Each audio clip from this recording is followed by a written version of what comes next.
I wanted to just come on and share what kind of week I've had, just in case if this has been a really, really crappy week for you, you're not alone. But, no matter your revenue, no matter your size, no matter how many years you've been in this business, I told my office the other day, I'm like, we could write a telenovela and that's a Spanish soap opera, because most of my office staff is Spanish. So they're like, telenovela episode number 36 today. But no matter your size or your revenue, no matter how long you've been doing it, when this happens to you, it just freaking sucks. It just sucks. And I was just going to go over like the week we've had. And I rarely get involved with Organize It. I still help with marketing. I'm still the face of it, but I rarely get involved with day to day. But so we had a longtime cleaner put her 2 weeks in last Friday. It was last Friday. And I don't typically get involved, but because she was a longtime cleaner, she was one of our trainers, my office reached out to me and they were like, hey, do you want to keep her? She gave 2 weeks notice. Do you want to keep her or what do you want to do? And I put it back on them and I said, hey, Lisa, Marcy, why don't you guys talk about it together and you guys tell me what you want to do? I said, I don't think you should keep her. I think you should go ahead and just part ways and let's give her 2 weeks of severance. Let's give her 2 weeks pay for the 2 weeks that she gave us, but let's just go ahead and cut ties. She's been with me 3 years. She was a trainer. She was an inspector. She was a team lead. She was everything, right? And she was great. So Marcy and Lisa had met and they came back to me and they said, you know what? We agree. We think that let's just go ahead. It was Friday. Let's just go ahead and tell her at the end of Friday that we're good. We're going to work on the schedule this weekend and we're just going to pay you the 2 weeks so you can take the time off. And the only reason I'm telling you guys this story is so that if this happens to you or will happen to you, that you don't feel bad. And it's a crummy feeling. Even how many years I've been doing this, how large our cleaning company's grown, and even how removed I am from our cleaning company, it still feels bad. So here's what happened. They decided to go ahead and let's just remove her. Let's pay her the 2 week severance and let's go ahead and just clear the calendar. We're staffed. I own Woo Recruit. Staffing is not an issue. We had plenty of people lined up. We had a veteran cleaner who had left, wanted to come back anyways. We have 3 other people on the docket. So we were like, okay, we'll handle it. Let's just cut ways. And Marcy and Lisa decided to cut ways because they had heard from the other cleaners that she wanted to open her own cleaning company. And this is why I want to share this with you. When you hear rumors, when you hear chatter from your other technicians, most of the time it's true. Sometimes we dismiss it because we're like, oh, it's just her. She's just negative, or, oh, she's just complaining. And so Marcy and Lisa said, you know what? We're going to go ahead and cut her, give her the 2 weeks. And anyways, today, hit the fan. So Lisa, I don't know how Lisa's my mother, by the way. She runs HR and hiring for all of our locations. I don't know how she finds it. She's snooping and she found an entire company that our technician that we fired had built a great website. Like, I'll be like, holy crap. Like, it's probably better than my website. She found her LLC. Like, so she found all this stuff. And like from the date it was opened and we were like, oh my gosh, like the technicians were right. Like they were telling, a couple of us said, she's complaining, she's saying this, she's saying that. And we dismissed it because we just thought, oh, it's just her. She's kind of negative. And then we were like, you know what? We had a bunch of cancellations in February. And in January, we're like, it's the economy. It's the market. No, guys, nothing is a coincidence and everything is on purpose. They were all her customers and she was slowly taking the customers. And we thought it was an increase because it's what we hear. Like other cleaning companies are like, oh yeah, like my turnover is really high, my customer attrition. And we go back and look at who were her customers and they were her customers. So long story short, nothing is by coincidence. When you hear things, they're probably for a reason. Sometimes in business, we're so far removed or we keep dismissing things because we don't want to deal with it. And when we don't deal with it, it actually turns out to be a bigger issue on the other side. So she was our heaviest staff technician. She was our most senior technician. And she had to get a nasty message from me today, which I didn't want to do. I probably could have prevented it, but I had to get an attorney involved. I did email all of the customers that canceled that she took. We don't know, but they will be getting drug involved as well. And I had to embarrass her because I CC'd her and the attorney in all of the emails that I sent. I had to send send her a message to say, hey, I'm proud of you. Congratulations on the cleaning business. I would have helped you. I coach cleaning businesses, but what I don't, or what I'm not okay with, is you taking my customers. And before that, I will be suing you over every customer that you take or solicit. So long story short, I'm sitting here, one saying like, can I please have a glass of wine? It's 5:00 on top of all the other meetings and things we had to do. And I'm sitting back and I told Chris, I said, like all the signs were there and no one in my office or me chose to do anything about them. And so it's a really good wake up call that sometimes you hear things, sometimes you feel things, sometimes you see things, but because out of our pure, I'm just going to say this, laziness of not wanting to deal with something or not wanting to have that hard conversation, because I made my office do all of it. They asked me for advice, but I didn't handle any of it at all. That's why I pay them. But I am here to coach them through it. And it's just interesting to sit back and watch to say like, hey, the signs were there. Why didn't we do anything about it? And, this is the second employee that has lied and has gotten caught, been lying. And that's why I fired her, because the reason she gave that she needed to quit was a lie. I know it was a lie. And I found out it was a lie. And then I had someone else in another company lie to me or withhold the truth, which to me is lying. And to me, that is my ultimate core value. Like, if you lie to me, you're dead to me. And that comes from past issues and past trauma that I'm still working through. But that's my strongest core value. And that's why I'm so open. That's why I'm an open book. That's why like you get it's all of Libby or nothing, because I cannot live with it. And I said 2 people, Chris, in 1 week, 2 people. I'm like, oh my God, can I make a lie detector test that I run people through in my life, whether they're employees or family or friends or whatever, like every once in a while, like, because the relationship was great and somewhere it turns south, like somewhere. And you're just kind of like, what caused that? The company, everything we do has always been very upfront and very honest and very open, but sometimes people can't take that. And so it's a great lesson. It's a great reminder for all of you out there that this has not happened to. It will happen to you. I will guarantee you it will happen to you. It's happened to me before.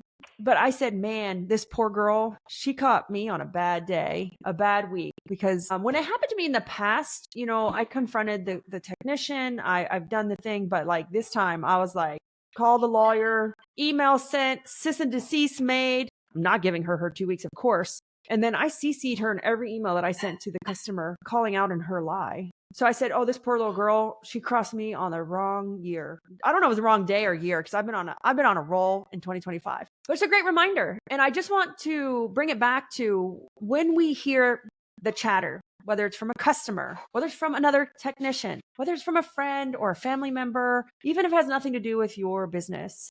When you hear the chatter, when you hear something going on, yes, everybody tells you like, take it with a grain of salt. Oh, don't listen to what other people say. But I also think you need to absorb it and then kind of reflect on it before you listen to what they have to say. Like before you actually take it in, like listen to it before you take it in. I said it in the wrong way. Because I think there's a half truth to everything. And because of that, we lost so far 11 customers. Like I said, she was our heaviest technician. And I'm glad I'm glad Lisa and Marcy decided to fire her. I'm glad we cut ties. I told my office, because they were still chatting with her every day. She was asking something every day. And like on Friday at 8 a.m., she wanted to know where her pay was for last week. And I'm like, and finally she's like, you guys are ignoring me. And finally I'm like, look, dude, slow down. We're busy. I was training with Marcy. Today's Yaya's day to learn how to clean.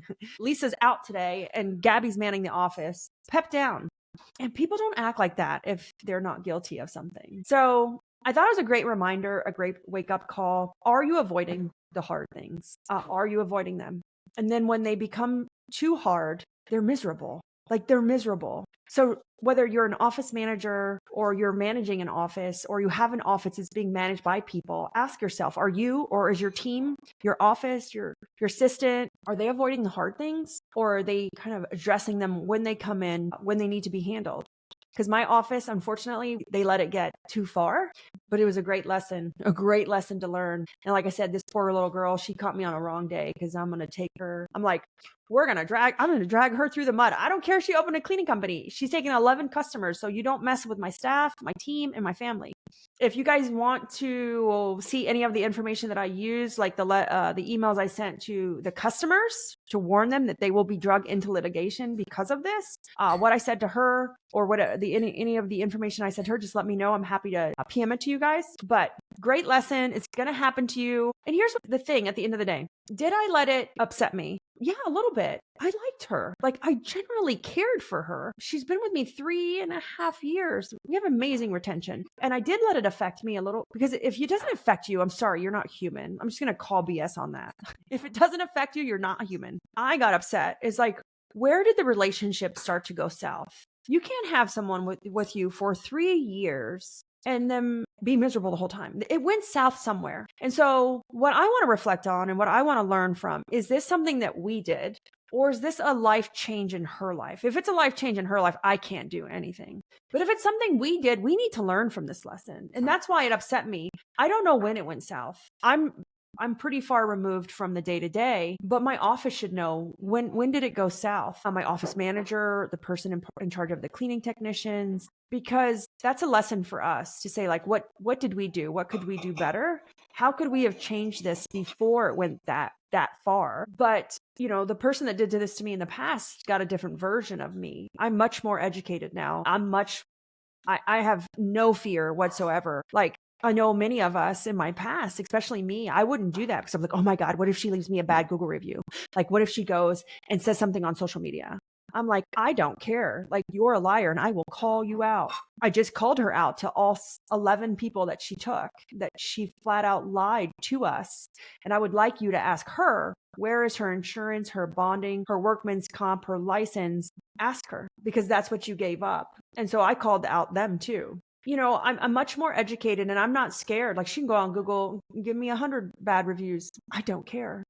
But what I care about is being professional and holding her to her promise. I held my promise, and I know that. And that's how you get through. Like, that's how you get through these things, is you hold your end of the deal. I paid her fair. I paid her great. I filled her schedule. I respected her. I never, ever disrespected for her in any way. And I held her on a pedestal. And so I know I held up my end of the deal. So anything she does to violate that is on her. And that's why I have no fear. I'm not scared. We didn't do anything wrong. If anything, we did more than we should have. At the end of the day, it sucks. Like I said, if someone says, oh, don't let it affect you, it's easier said than done, because if you don't care, you're not human. And I care. I care about her. I care about Marcy and Lisa, who had to go through this agonizing process in the office.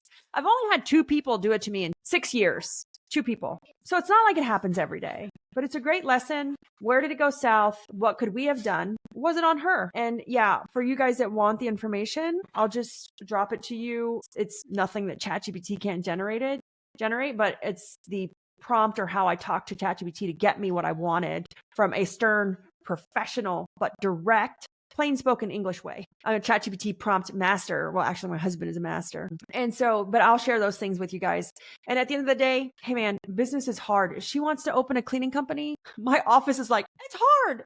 Like, dealing with customers and hiring and employees it's funny because the office is like, we would never do this. Like, this is crazy. They know how much work goes into it, and the money and the overhead, and like how hard it is. And, this person only saw the cleaning side, and cleaning is the most important thing until it isn't.